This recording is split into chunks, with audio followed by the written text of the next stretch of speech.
রাব্বি অনেকক্ষণ তো হয়ে গেল গা, জানাজার দিব না, যাও হুজুরে ডাইকা নিয়ে আসো।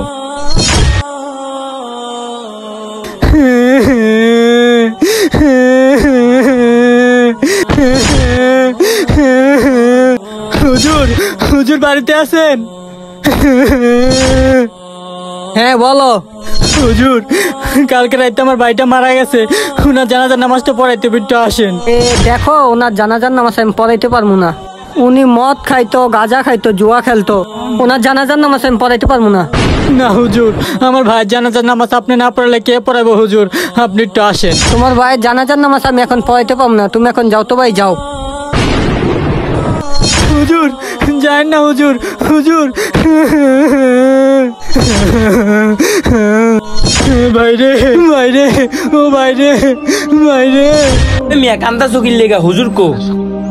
হুজুর বলে আসবো না, আমার ভাইয়ের জানাজার নামাজ পড়াইবো না। তোমার ভাইয়ের জানাজার নামাজ পড়াইবো কেমনে? তোমার ভাই মদ খেতো, জুয়া খেলতো। এই সবাই চল ভাই, চল। বাইরে ভাই, বাইরে ভাই, আমি একলা হয়ে গেছি, তুই কেন চইলা গেলি? ভাই, তোমার ভাইয়ের জানাজার নামাজ আমি পড়াবো। হুজুর আপনি না বলছেন আমার ভাইয়ের জানাজার নামাজ পড়াইবেন না?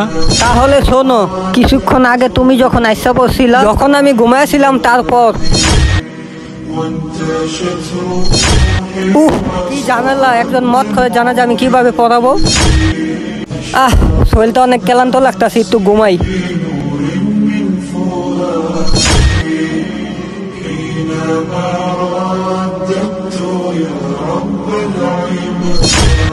যাও, জান্নাতি মেহমানের জানাজার নামাজ পড়িয়ে আসো। এটা আমি কি দেখলাম? ছোট ভাই, তোমার ভাই এমন কি কাজ করছে যার কারণে তোমার ভাইকে আল্লাহ তাআলা মেহমান হিসেবে কবুল কইরা নিছে? হুজুর, আমার ভাই যখন মারা যায় তার কিছুক্ষণ আগে নামাজ পড়ে আল্লাহর কাছে তওবা করেছিল, আর আমাকে নামাজের ওসিয়ত করেছিল। আলহামদুলিল্লাহ, লোকে সারা জীবন এত পাপ করার পরও আল্লাহর কাছে শুধু একবার মাপ চেয়েছিল, আর আল্লাহ তাআলা তাকে মাফ করে দিল।